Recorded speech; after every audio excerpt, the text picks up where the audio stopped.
He cried abundantly, like a silent rain.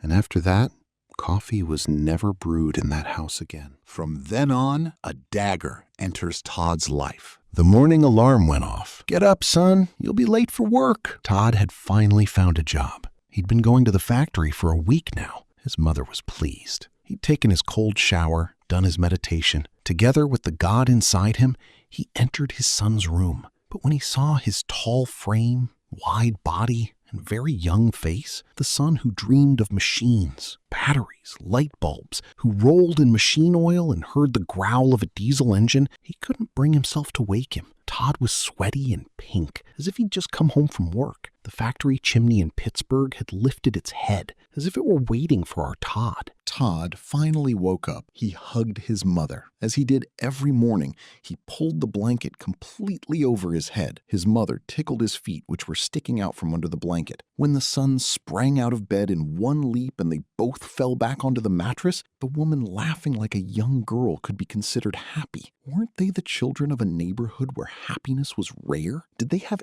any income other than a mother with her child, a child with his mother? They went into the dining room in each other's arms. The room was filled with the smell of toasted bread. Filter coffee was brewed right there. Todd compared filter coffee to a factory with no suffering, no strikes, no accidents. It had only a sharp aroma and a taste that held the bitterness of life. In the morning, Todd loved two things: a filter coffee and the morning sun appearing in front of the factory. Then the sounds, the factory whistle, long, echoing through all of Pittsburgh, awakened desires in him and also extinguished them. So Todd was somewhat poetic. For an electrical laborer in a big mill, sensitivity might be like bringing huge barges into Pittsburgh. But we, Todd, Mike, Arnold, are a bit like that. A lion lies in each of our hearts. Todd kissed his mother's hand. Then he licked his lips, as if he had eaten something sweet. His mother laughed. He had made it a habit to lick his lips once after every kiss. There was basil in the flower pots in the little garden. Todd crushed a few basil leaves between his fingers and walked away, smelling his palms again and again. The morning was cool, Pittsburgh foggy. He found his friends at the boat dock, all vigorous young men. The five of them went to the factory. Todd would work all day with pleasure, ambition,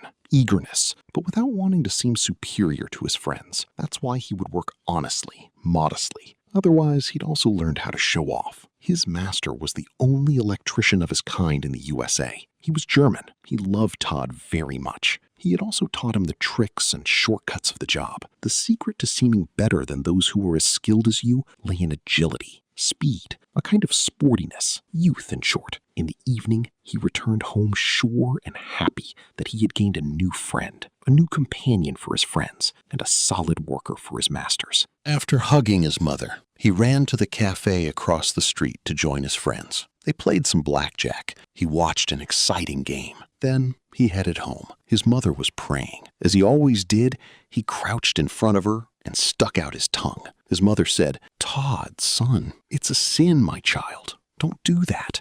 Todd said, "God forgives, mother." Then he asked innocently, "Does God never laugh?" After dinner, Todd immersed himself in crime and punishment. His mother was knitting him a sweater. Then they lay down under sheets that smelled of lavender flowers. His mother heard the alarm and woke Todd. How beautifully filter coffee brewed in the room that smelled of toasted bread. Todd compared his filter coffee to a factory with no suffering, no strikes, no boss. It held only aroma and the dignity of morning. Death came to Todd's mother like a guest, like a neighbor lady dropping by. She spent her days preparing her son's coffee in the morning and 2 meals in the evening. But she felt a twinge at the edge of her heart. In the evenings, climbing the stairs quickly, her wrinkled, cloth-scented body felt a sudden tightness, a sweat, a softness. One morning, before Todd even woke up, she felt faint at the filter coffee maker and sank into a nearby chair. The sinking.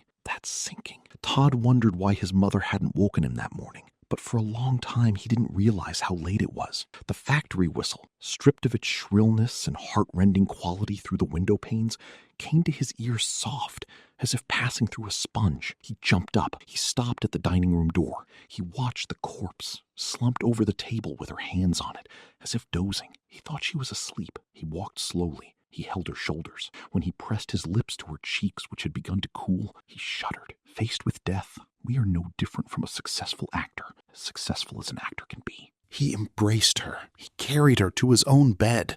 He pulled the blanket over them both and tried to warm her cooling body. He tried to infuse his own life force into this cold person. Then, helpless, he threw himself onto an armchair in the corner. Despite all his longing, he could not cry that day. His eyes burned and burned, but did not shed a single tear. He looked in the mirror. In the face of the greatest grief, is one not granted any other expression than the one who has lost a night's sleep? Todd suddenly wanted to lose weight, suddenly wanted to see his hair turn gray, suddenly wanted to double over with a terrible pain in his back, to become 100 years old all at once. Then he looked at the dead again. She wasn't frightening at all. On the contrary, her face was as compassionate and calm as ever. Closed her half-open eyes with one hand. He rushed outside. He told the elderly neighbor woman. Neighbors came running to the house. He went to the factory. On the bus, he was already used to death. They had slept side by side, in each other's arms, under the same blanket.